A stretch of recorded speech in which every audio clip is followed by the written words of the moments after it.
তো ছাত্রছাত্রীরা আজকে আমরা যে বিষয়টা নিয়ে আলোচনা করব সেটা হচ্ছে তোমাদের আগের দিনে আমি একটা ভিডিও আপলোড করেছিলাম, অর্থাৎ একমাত্রিক গতির যে ফার্স্ট পার্ট, সেই ফার্স্ট পার্টে আমি টোটাল হচ্ছে 1 থেকে 16টা MCQ এর অ্যান্সার সহ আলোচনা করেছিলাম।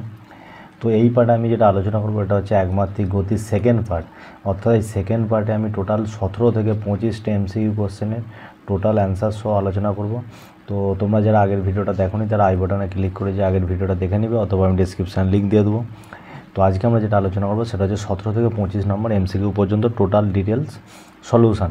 তো ভিডিওটা না টেনে স্কিপ করে পুরো ভিডিওটা দেখতে থাকো, এবং যারা যারা ফেসবুকে ভিডিওটা দেখছো তারা ফেসবুকে ফলো করে দাও, এবং যারা যারা ইউটিউবে দেখছো তারা ইউটিউবে সাবস্ক্রাইব করে দাও। দেখো প্রথম যে কোশ্চেনটা বলেছে 17 দাগেরটা, একটি বলকে যদি ইউ বেগে আমরা উলম্বভাবে উপরের দিকে ছুঁড়লে আরোহণের অন্তিম টি সেকেন্ডে বলটি দ্বারা অতিক্রান্ত উচ্চতা কত হবে। তাহলে অন্তিম টি সেকেন্ড বলেছে, তো অন্তিম টি সেকেন্ড আমরা যদি টোটাল আরোহণকালটা টি ধরে নিই, টিটা হচ্ছে টোটাল আরোহণকাল যদি ধরে নিই টি, তাহলে এইটা টি এর ফর্মুলা আমরা কত পাই, ইউ বাই জি। বোঝা গেছে? আচ্ছা, তাহলে অন্তিম টি সেকেন্ডে উচ্চতাটা হবে, যে হাইট হবে, সেই হাইটের মানটা কত হবে, এইচ ইকুয়াল টু তোমাদের টি সেকেন্ডে অতিক্রান্ত উচ্চতা, টি সেকেন্ডে উচ্চতা, যে অতিক্রান্ত উচ্চতাটা আরোহণ করবে সেটা মাইনাস টি মাইনাস টি সেকেন্ডে অতিক্রান্ত উচ্চতা। বোঝা গেছে? তাহলে টি সেকেন্ডে যে উচ্চতা আরোহণ করবে সেটা টি মাইনাস টি সেকেন্ডে উচ্চতা যে আরোহণ করবে, সেই দুটো যদি আমরা ডিফারেন্স করে দিই তাহলে আমরা কি পেয়ে যাব, টোটাল যে হাইট সেই হাইটটা পেয়ে যাব। তাহলে এখানে টি সেকেন্ডে উচ্চতার সমান কত হবে আমাদের, এখানে আমরা পেয়ে যাব ইউটি মাইনাস হাফ জি ইন্টু টি স্কোয়ার। হয়েছে? যেহেতু আমরা উপরের দিকে বস্তুটাকে ছুঁড়ছি, সুতরাং নিচের দিকে জিটাকে আমরা কি ধরছি, নিচে যদি আমরা জিটাকে পজিটিভ ধরি তাহলে উপরের ক্ষেত্রে কেসটা আমরা কী ধরবো, নেগেটিভ। তাহলে এই উপরের দিকের কেসটা কী হবে, উপরের দিকের কেসটা নেগেটিভ, এবং নিচের দিকে যে কেসটা হবে সে নিচের দিকের কেসটা হবে পজিটিভ। আচ্ছা, মাইনাস টি সেকেন্ড অতিক্রান্ত উচ্চতা কত হবে, টি মাইনাস টি সেকেন্ড অতিক্রান্ত উচ্চতা হবে ইউ ইন্টু টি মাইনাস টি। বোঝা গেছে? আচ্ছা, এখান দিয়ে আর মাইনাসে এখানে যদি থার্ড ব্র্যাকেট তোমরা দাও তাও হবে মাইনাস হাফ আর জি ইন্টু টি স্কোয়ার, মানে হচ্ছে টি মাইনাস টি এর হোল স্কোয়ার। বোঝা গেছে? এটা হচ্ছে অ্যান্সার তোমাদের টি মাইনাস টির হোল স্কোয়ার। তো এখান থেকে যদি তোমরা ক্যালকুলেশন করো, এখান থেকে যে অ্যান্সারটা পেয়ে যাবে সেটা হয়ে যাচ্ছে তোমাদের ইউটি, ছোটো হাতের টিটা বেঁচে থাকবে, প্লাস হচ্ছে D T square by 2 minus G into বড় হাতের টি ইন্টু ছোটো হাতের টি। তো এখান থেকে এটাকে আমরা লিখতে পারি U T plus G into T square by 2 minus ওপর নিচে আমরা যদি জি দিয়ে গুণ করি G into U by G. আচ্ছা, এখানে কার মানটা আমরা বসিয়েছি, এখানে টি এর মানটা বসিয়েছি ইউ বাই জি ইন্টু হচ্ছে টি। বোঝা যাচ্ছে? তাহলে এখানে আমরা কী পেয়ে যাচ্ছি অ্যান্সার, তো এখানে জি কেটে যাচ্ছে, ইউটি কেটে গিয়ে জিটি স্কোয়ার বাই 2। তাহলে অ্যান্সার কত হয়ে যাচ্ছে, জিটি স্কোয়ার বাই 2। তো এখানে সঠিক অ্যান্সার হয়ে যাচ্ছে অপশান এ। নেক্সট কোশ্চেন দেখো, নেক্সট প্রশ্নের ক্ষেত্রে কী বলেছে, যে 18 কোশ্চেনটা তোমাদের 18 প্রশ্নটা বলেছে স্থির অবস্থা থেকে পতনশীল একটি পাথরের অন্তিম সেকেন্ডে অতিক্রান্ত দূরত্ব 5 সেকেন্ড অতিক্রান্ত দূরত্বের সমান। অন্তিম সেকেন্ডে তো অতিক্রান্ত দূরত্ব সেটা 5 সেকেন্ড অতিক্রান্ত দূরত্বের সমান। তাহলে 18 অ্যান্সারটা দেখো, আমরা এখানে লিখে দিচ্ছি 5 সেকেন্ড অতিক্রান্ত দূরত্ব, 5 সেকেন্ডে যে সে দূরত্বটা অতিক্রম করবে সেই 5 সেকেন্ডের দূরত্বটা হচ্ছে কত হয়ে যাবে, হাফ জি ইন্টু 5 স্কোয়ার। যেহেতু হচ্ছে স্থির অবস্থা থেকে, এখানে স্থির অবস্থা থেকে ইউ কত, ইউ হচ্ছে 0, তাহলে এখানে হয়ে যাবে 25/2 ইন্টু জি, 25/2 ইন্টু জি। বোঝা গেছে? কোন সেকেন্ডে, অন্তিম সেকেন্ডে অতিক্রান্ত দূরত্বের সমান। তাহলে অন্তিম সেকেন্ডে অতিক্রান্ত দূরত্ব আমরা যদি টি সময় অন্তিমতম টি সেকেন্ডে, আচ্ছা টিতম সেকেন্ডে অতিক্রান্ত দূরত্ব, টিতম সেকেন্ড অতিক্রান্ত দূরত্বর ফর্মুলা কত হবে, টিতম সেকেন্ড অতিক্রান্ত দূরত্বের তোমাদের ফর্মুলা হয়ে যাবে এখান থেকে half of G into 2t minus 1। আমরা এনের ফর্মুলা, এনের টার্মের যে ফর্মুলা সেই ফর্মুলা ফেলে আমরা পেতে পারি। তো এখান থেকে এই যে অন্তিম এটাই কাজ সমান হয়ে যাবে, এটাই হয়ে যাবে 25/2 ইন্টু জি, এটার সমান হয়ে যাবে। বোঝা গেছে? তো এখানে আমরা ক্যালকুলেশন করে টি ইকুয়াল টু কত পাবো, এখানে টি ইকুয়াল টু পেয়ে যাবো 13 সেকেন্ড। টোটাল টি এর মান হচ্ছে 13 সেকেন্ড। বোঝা গেছে? আচ্ছা, নেক্সট কোশ্চেন দেখো 19এর প্রশ্ন বলছে একটি বলকে যদি ভূমি থেকে উলম্ব হয়ে উপরের দিকে 19.6 মিটার পার সেকেন্ড বেগে ছোঁড়া হয় তাহলে বলটি আবার ভূপৃষ্ঠে পৌঁছাতে কত সময় লাগবে। তো 19-এর অঙ্কটার ক্ষেত্রে আমরা কী করবো দেখো, 19-এর অঙ্কটা এদিকে আমরা করে দিচ্ছি। যে সর্বাধিক উচ্চতা এইচ, এটা আরোহণের ক্ষেত্রে যে সময় লাগে সেটা হচ্ছে ইউ আপন জি। সর্বাধিক উচ্চতা আরোহণের ক্ষেত্রে যে সময় টি সাফিক্স এইচ এর মান হচ্ছে ইউ বাই জি। আচ্ছা, যদি আমরা এক্ষেত্রে আমরা যেহেতু দুটোই হচ্ছে সিমেট্রিক মোশন, অর্থাৎ যাওয়া এবং আসার যে পথটা, এই পথটা হচ্ছে যেহেতু সিমেট্রিক মোশন, সুতরাং আমরা কি বলতে পারি, আরোহণের সময়, এটা হচ্ছে আরোহণের সময় ইকুয়াল টু পতনের সময় বা অবতরণের সময়, পতনের সময়। বোঝা গেছে? আরোহণের সময় ইকুয়াল টু অবতরণ বা পতনের সময়। এখানে আমরা যেটা অ্যান্সার করতে পারি দেখো, এটা কত দেওয়া আছে, আরোহণ সময় অবতরণের সময় মিলে কত লেগেছে, এটা হচ্ছে 2 সেকেন্ড। কত সেকেন্ড লাগবে না, এটা ইকুয়াল টু 2 সেকেন্ড। কেন 2 সেকেন্ড? দেখো ইউ এর মানটা কত, ইউ এর মানটা হচ্ছে তোমাদের 19.6 আর জি এর মানটা হচ্ছে 9.8 ইকুয়াল টু 2। তাহলে আরোহণ আর পতনের সময় 2 সেকেন্ড যদি হয়, তাহলে টোটাল টাইম পিরিয়ড কত লেগেছে, 2 + 2 ইকুয়াল টু 4 সেকেন্ড। যেতে 2 সেকেন্ড এবং আসতে 2 সেকেন্ড। বোঝা গেছে? আচ্ছা, নেক্সট দেখো, নেক্সট হচ্ছে 20টা, ক্লিয়ার করে দিই 1 সেকেন্ড।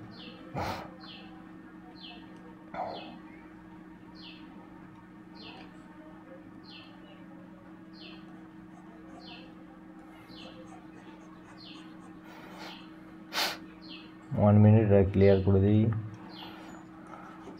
আচ্ছা, 20 অঙ্কটাতে আমরা তো তখন নিজেরা করতে থাকো। 20 অঙ্কটা যেটা বলেছে, 120 মিটার দীর্ঘ একটি ট্রেন 10 মিটার পার সেকেন্ড বেগে উত্তর দিকে গতিশীল। বোঝা গেছে? 10 মিটার পার সেকেন্ড বেগে উত্তর দিকে গতিশীল। রেল লাইন বরাবর একটি পাখি 5 মিটার দক্ষিণ দিকে উড়ে যাচ্ছে। ট্রেনটিকে অতিক্রম করতে পাখিটার কত সময় লাগবে? তো এটা রিলেটিভ মোশন অঙ্কটা হবে। ধরো এটা উত্তর দিকে ট্রেনটা যাচ্ছে, এটা ট্রেন কত মিটার, 10 মিটার পার সেকেন্ড বেগে যাচ্ছে এটা। আর তোমাদের ধরে নিচ্ছে এই দিকে দক্ষিণ, উল্টো দিক বা ওপর নিচে বরাবর ধরলেও সেম একই কেস হবে, কিন্তু আমরা এটা ধরে নিচ্ছি ডান দিক বাঁ দিক। 5 মিটার পার সেকেন্ড বেগে পাখিটা যাচ্ছে, তাহলে ট্রেনটিকে অতিক্রম করতে পাখিটার কত সময় লাগবে? আচ্ছা, উল্টো দিকে যদি মোশন হয়, তাহলে আমাদের আপেক্ষিক গতির ক্ষেত্রে কী করতে হয়, যোগ করতে হয়। তাহলে ট্রেনটির সাপেক্ষে, এটা হবে ট্রেনটির সাপেক্ষে পাখিটির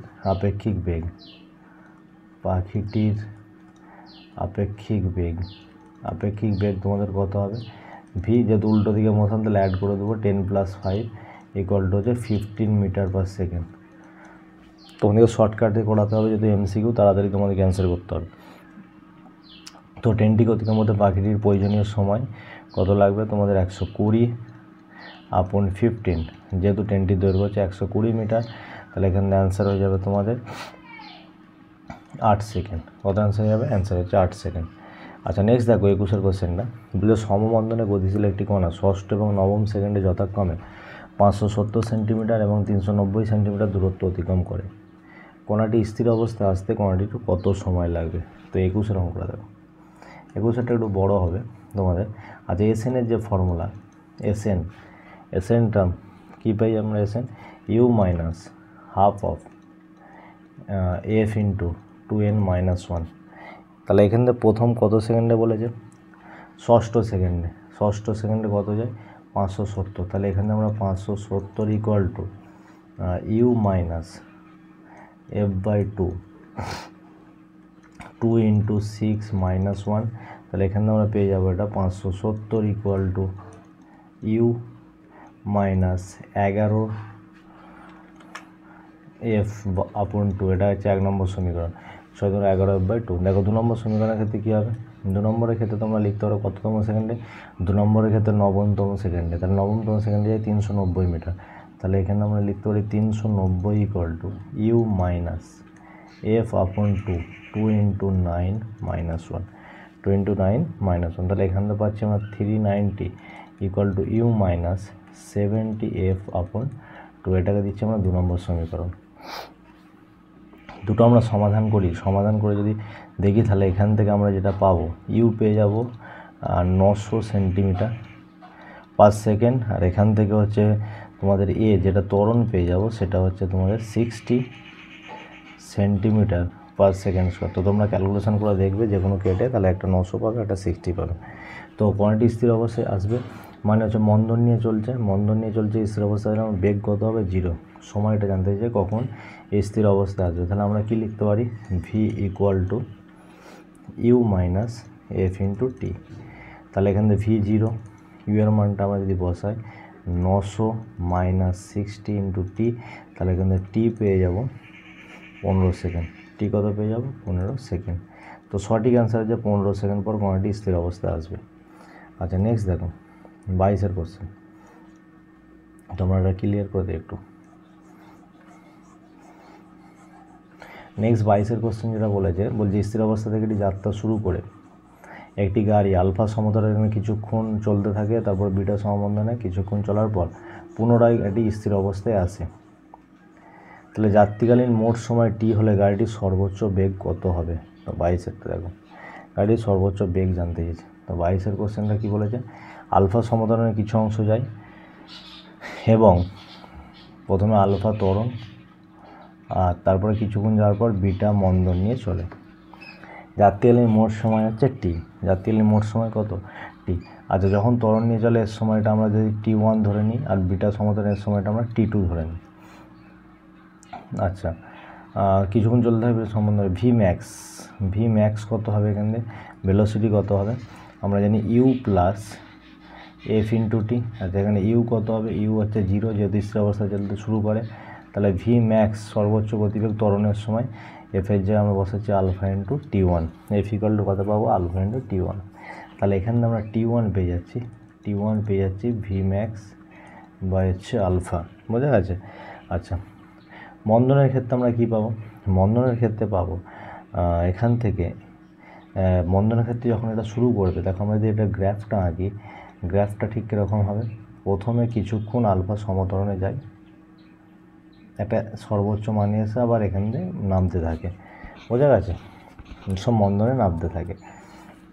এই দুটো পার্টকে যদি আমরা ভাগ করে দিই এরকম, ধরো এটা হচ্ছে T1 টাইম লেগেছে, এটা হচ্ছে T2 টাইম লেগেছে, তাহলে এই অংশতে ত্বরণ আলফা, এই অংশের মন্দন হচ্ছে বিটা। তাহলে এই অংশটাতে বেগ হচ্ছে সর্বোচ্চ, মানে এখান থেকে আমরা শুরু করি আবার এখানে 0-তে পৌঁছায়, তাহলে অন্তিম বেগ হচ্ছে 0। তাহলে মন্দনের ক্ষেত্রে আমরা কি লিখতে পারি, মন্দনের ক্ষেত্রে এই জায়গাটা হচ্ছে ভি ম্যাক্স, বোঝা গেছে। তাহলে মন্দনের ক্ষেত্রে 0 equal to V max minus beta into T2। তাহলে এখান থেকে বিটার মানটা কত পেয়ে যাব, বিটার মানটা পেয়ে যাব V max by T2। Bitter মান হচ্ছে ভি ম্যাক্স বাই T2, বা এখান থেকে T2 যেটা পেয়ে যাব, T2 পেয়ে যাব আমরা V max by beta, T2 পেয়ে যাব ভি ম্যাক্স বাই বিটা। তাহলে টোটাল যে টোটাল টাইমটা কত বেরোবে, টোটাল টাইম আমরা যদি যোগ করি T equal to T1 plus T2, তাহলে এখান থেকে আমরা যেটা পেয়ে যাব সেটা ভি কমন নিলে, ভি ম্যাক্স কমন নিলে 1 by alpha plus 1 by beta, 1 by alpha plus 1 by beta, বোঝা গেছে। আচ্ছা তাহলে এখানে ভি ম্যাক্স বের করতে বলেছে, যদি আমরা এটা লসাগু করে নিই, V max equal to alpha plus beta, নিচে আলফা ইন্টু বিটা, বোঝা গেছে। আচ্ছা দেখো তাহলে এখানে বাকিটা আমরা এখান থেকে টোটাল ভি ম্যাক্স কত পেয়ে যাব, তাহলে ভি ম্যাক্স হয়ে যাবে আলফা বিটা, নিচে হয়ে যাবে আলফা প্লাস বিটা ইন্টু হচ্ছে টি। তো তোমরা এটা ভি ম্যাক্সের সর্বোচ্চ শর্টকাট ট্রিক্স ফর্মুলা বলে মনে রাখতে পারো। কীভাবে মনে রাখবে, যে কোশ্চেনটা এরকম পড়বে যে কিছুক্ষণ পর একটা বস্তু আলফা ত্বরণে যায় এবং তারপরে বিটা মন্দনে আসে এবং পুরো যাত্রাপথের সময় টি হলে সেই যাত্রাপথের সর্বোচ্চ বেগ কত হবে, তখন হচ্ছে এই ফর্মুলাটা দিয়ে তোমাদেরকে অঙ্কটা করতে হবে, alpha beta by alpha plus beta into T. আচ্ছা নেক্সট কোশ্চেন দেখো 23-এরটা। 23-এর প্রশ্ন কী বলেছে, 23-এর প্রশ্ন বলেছে সরলরেখা বরাবর একটি গতিশীল কণা alpha equal to K into root over V মন্দন নিয়ে যায়, বোঝা গেছে। কে ধনাত্মক ধ্রুবক, টি সময় 0, কোয়ান্টিটির বেগ হচ্ছে u0, কোয়ান্টিটি স্থির অবস্থায় আসতে যে সময় লাগবে তার মান তোমাকে বের করতে হবে, বোঝা গেছে। আচ্ছা এখানে স্থির অবস্থায় আসবে মানে কি, তোমার বেগটা কত হয়ে যাবে 0। তাহলে এখান থেকে আমরা এখানে ত্বরণ 23 অঙ্কটার ক্ষেত্রে কী লিখতে পারি, এখান থেকে A equal to K into root over V, A equal to K into root over V, এখানে ত্বরণটা দিয়ে রেখেছে। তাহলে এটাকে আমরা লিখতে পারি A equal to D V by D T equal to K into root over V. আচ্ছা এখান থেকে আমরা যদি নিয়ে আসি যে ডিভি আপন হচ্ছে root over V equal to K into DT, root over V এটা কে ইন্টু ডিটি। আচ্ছা এখান থেকে আমরা কী করতে পারি, বা V to the power minus half ওপরে উঠে গেল ইন্টু হচ্ছে ডিভি ইকুয়াল টু এদিকে পুরো থাকলো কে ইন্টু ডিটি। তো উভয় পক্ষে যদি আমরা ইন্টিগ্রেশন করে দিই, ইন্টিগ্রেশন করে দিলে কী হবে, প্রাথমিক ইন্টিগ্রেশন স্থির অবস্থায় আসবে, প্রাথমিক বেগ কত, প্রাথমিক বেগ ইউ জিরো হচ্ছে যখন হচ্ছে সময়টা কত ছিল জিরো, এবং অন্তিম বেগ কত হবে জিরো যখন সময়টা হচ্ছে টি, যখন সময়টা কত টি। তাহলে এখান থেকে অ্যান্সার হয়ে যাবে, যদি মাইনাস হাফের ডেরিভেটিভ ইন্টিগ্রেশন আমরা যদি করি তাহলে এটা যে V to the power minus half plus one, এটাও হয়ে যাবে মাইনাস হাফ প্লাস ওয়ান, এইদিকে পুরো থাকবে কে ইন্টু টি। তাহলে এখান থেকে অ্যান্সারটা কত আসবে তোমার V to the power half, আর এখানেও হাফ মানে টু ভি টু, আর এখানে লিমিটটা বসাতে হবে তোমাদের, লিমিট কত হচ্ছে ইউ জিরো থেকে জিরো হচ্ছে লিমিট। তাহলে এখান থেকে আমরা কে ইন্টু টি কত পেয়ে যাবো, কে ইন্টু টি পেয়ে যাবো two U zero to the power half, two U zero to the power half, বোঝা গেছে। তাহলে এখান থেকে টি এর মানটা কত বেরিয়ে যাবে, টি এর মানটা বেরোবে তোমাদের, টি এর মানটা বেরোবে two into root over U zero upon হচ্ছে K, two into root over U zero upon হচ্ছে কে। এই হচ্ছে তোমাদের সময় যখন কণাটি স্থির অবস্থায় আসবে। তাহলে এক্ষেত্রে সঠিক অ্যান্সার কোনটা হয়ে যাচ্ছে, সঠিক অ্যান্সার হয়ে যাচ্ছে তোমাদের অপশান ডি। আচ্ছা নেক্সট কোশ্চেন 24-এরটা, 24-এর প্রশ্নটা কী বলছে, 24-এর প্রশ্নটা বলছে যে স্থির অবস্থা থেকে আলফা সমতরণী যাত্রা শুরু করে একটি গাড়ি ভি বেগ লাভ করলো, এরপর বিটা সমবন্ধ ছিল, গাড়িটি স্থির অবস্থায় এলো, সমগ্র পথে গাড়িটির দ্রুতি কত হবে, সমগ্র পথে গাড়িটির দ্রুতি কত হবে। আচ্ছা তাহলে এক্ষেত্রে 24-এর অঙ্কটা যদি আমরা করি, 24-এর অঙ্কটার ক্ষেত্রে আমরা বলতে পারি যে টি1 সময় ধরে ত্বরণ নিয়ে চলেছে, টি1 সময় ধরে কী নিয়ে চলেছে, ত্বরণ, এবং সেই সময় যে দূরত্ব গেছে সেটা হচ্ছে S1। তাহলে এক্ষেত্রে আমরা কী বলতে পারি, স্থির অবস্থা, আর এখানে ইউ কত, ইউ হচ্ছে জিরো, তাহলে আমরা এখানে বলতে পারি ভি স্কোয়ার ইকুয়াল টু কত হবে, টু ইন্টু তোমাদের ত্বরণটা দিয়ে হয় টু ইন্টু এ ইন্টু S1। তাহলে এখান দিয়ে S1 কত পেয়ে যাবো, এখান দিয়ে S1 পেয়ে যাবো, S1 হয়ে যাবে V square by two into A. এই S1টা আমাদের কাজে লাগবে, যেহেতু টোটাল যাত্রাপথে কী চেয়েছে গড় দ্রুতি, অতিক্রান্ত দূরত্বটা আমাদের লাগবে। আচ্ছা ভি হচ্ছে যে বেগটা অর্জন করে, যে বেগ নিয়ে চলে, বোঝা গেছে, যে বেগ নিয়ে চলে সেটা হচ্ছে আমাদের ভি। আচ্ছা নেক্সট তারপরে কি বলেছে, কিছু অংশ বিটা হচ্ছে তোমার সমবন্ধন নিয়ে চলে, তাহলে কিছু অংশ যদি বিটা সমবন্ধন নিয়ে চলে, আচ্ছা এখানে সময়টা বিটা সমবন্ধন নিয়ে চলে, সেই অংশে যখন বিটা সমবন্ধন নিয়ে চলে, বিটা সমবন্ধনের ক্ষেত্রে কী হবে, এটা হচ্ছে মন্দন, বিটা সমবন্ধন, আচ্ছা বিটা নয় এখানে সরি বি দিয়েছে, বি সমবন্ধন নিয়ে যদি চলে তখন সময়টা আমি ধরছি টি2, এবং সেই সময় কত দূরত্ব যায় S2। তো সেই সময় যদি S2 দূরত্ব যায় তাহলে এখানে সেম টু সেম আমরা অনুরূপভাবে S2 কত পেতে পারি, S2 পেতে পারি V square by two into B, V square upon two into B, total এটা, বোঝা গেছে, V square by two into B. আচ্ছা এখান থেকে আমাদের টাইমটা বের করে নিতে হবে, প্রথম ক্ষেত্রে টাইমটা কত হবে, তো প্রথম ক্ষেত্রে টাইমটা হবে এখানে যে টি1 টাইম, টি1 হচ্ছে তোমার বেগের পরিবর্তন বাই ত্বরণ, আর এখান থেকেও টাইমটা টি2 আমরা কত পেয়ে যাব, টি2 হয়ে যাবে বেগের পরিবর্তন বাই মন্দন, তাহলে ভি আপন এ আর ভি আপন বি। ঠিক আছে, এবার এখান থেকে যে কোশ্চেনটা জানতে চাই, অর্থাৎ মোট অতিক্রান্ত দূরত্ব S1 প্লাস S2, আর মোট সময় হচ্ছে টি1 প্লাস টি2, তাহলে এখান থেকে গড় দ্রুতি। আচ্ছা মোট দূরত্ব কত, মোট দূরত্ব S1 প্লাস S2, তো S1 প্লাস S2 করে আমরা কী পেয়ে যাব, S1 প্লাস S2 করে পেয়ে যাব ভি স্কোয়ার আপন 2a প্লাস হচ্ছে ভি স্কোয়ার আপন 2b, তাহলে এখান থেকে আমরা পেয়ে যাব ভি স্কোয়ার বাই 2 যদি কমন নিই তাহলে এটা 1/a প্লাস হচ্ছে 1/b। আচ্ছা মোট সময় টি ইকুয়াল টু কত হবে, টি1 প্লাস টি2, সেক্ষেত্রে টাইমটা পেয়ে যাব ভি আপন এ প্লাস হচ্ছে ভি আপন বি, তাহলে এখানে যদি ভি কমন নিই তাহলে পেয়ে যাবো 1/a প্লাস হচ্ছে 1/b। তাহলে এই দুটোকে আমরা থেকে এখান থেকে গড় দ্রুতি কত পেয়ে যাবো, গড় দ্রুতি হয়ে যাবে তোমাদের এস আপন টি। তো গড় দ্রুতি যদি এস আপন টি হয় তাহলে এস এর মান বসিয়ে দিচ্ছি ভি স্কোয়ার আপন 2, এখানে 1/a প্লাস হচ্ছে 1/b, আর নিচে টি এর মান হচ্ছে ভি ইন্টু 1/a প্লাস হচ্ছে 1/b। তাহলে এই টার্ম পুরো কেটে যাবে, কেটে গিয়ে ভি কেটে যাবে, তাহলে ভি আপন 2, তাহলে অ্যান্সার হয়ে যাবে সঠিক অ্যান্সার ভি আপন 2। তোমাদের কোন অ্যান্সারটা সঠিক হচ্ছে, তো 24-এর দাগে যে কোশ্চেনটা 24-এর দাগের কোশ্চেনের তোমার সঠিক অ্যান্সার হচ্ছে option A is the right answer. বোঝা গেছে? আচ্ছা 25-এর কোশ্চেনের ক্ষেত্রে কী বলছে? তো 25-এর প্রশ্নটা খুবই সহজ কোশ্চেন, তোমরা এটা নিজেরাই পারবে। দেখো 25-এর প্রশ্ন, স্থির বলের কী হয়? বলটা হচ্ছে স্থির মানের বল, কোনো পরিবর্তন হচ্ছে না। একটা একমাত্রিক বেগে গতিশীল বস্তু সরণ দিয়ে দিয়েছে T equal to √(x) plus হচ্ছে 3। বেগ যখন শূন্য তখন বস্তুটির সরণের মান কত হবে? তো দেখো সামান্য ডেরিভেটিভ ইন্টিগ্রেশনের অঙ্ক। তো এখান থেকে আমরা টি এর ইকুয়াল টু 25-এর যে অঙ্কটা, টি দিয়ে দিয়েছে √(x) প্লাস 3, টি এর মান √(x) প্লাস 3 দিয়েছে। তাহলে এখান থেকে আমরা √(x) এর মান কত হবে? √(x) হয়ে যাবে টি আপন টি মাইনাস 3। তাহলে এক্স স্কোয়ার, এখানে সরি উভয় পক্ষে দিয়ে স্কোয়ার করি, তাহলে এক্স ইকুয়াল টু কত হয়ে যাবে? টি স্কোয়ার মাইনাস 6t প্লাস 9, টি স্কোয়ার মাইনাস 6t প্লাস 9। তাহলে এখান থেকে আমরা যদি বেগ বের করতে চাই, বেগ হবে dx আপন dt। তাহলে এখান থেকে আমরা পেয়ে যাব 2t মাইনাস 6, লাস্টেরটা হচ্ছে 0, 2t মাইনাস 6। তাহলে বেগ যদি শূন্য হয়, v ইকুয়াল টু 0 হলে তাহলে কী হবে? 2t minus 6 equal to 0। তাহলে টি এখানে 3 সেকেন্ড। কত সেকেন্ড? টি এর মান আমরা পেয়ে যাচ্ছি, টি এর মান হচ্ছে 3 সেকেন্ড। তাহলে তখন সরণ কত হবে? তখন সরণ হয়ে যাবে, দেখো টি ইকুয়াল টু 3 সেকেন্ড হলে সরণ এক্স ইকুয়াল টু হবে টি স্কোয়ার মাইনাস 6t প্লাস হচ্ছে 9। তাহলে 3 হলে 3 স্কোয়ার মাইনাস 6 ইন্টু 3 প্লাস হচ্ছে 9। তাহলে এখানে 9 9 18, 0। সরণ কত হবে? অ্যান্সার হচ্ছে 0।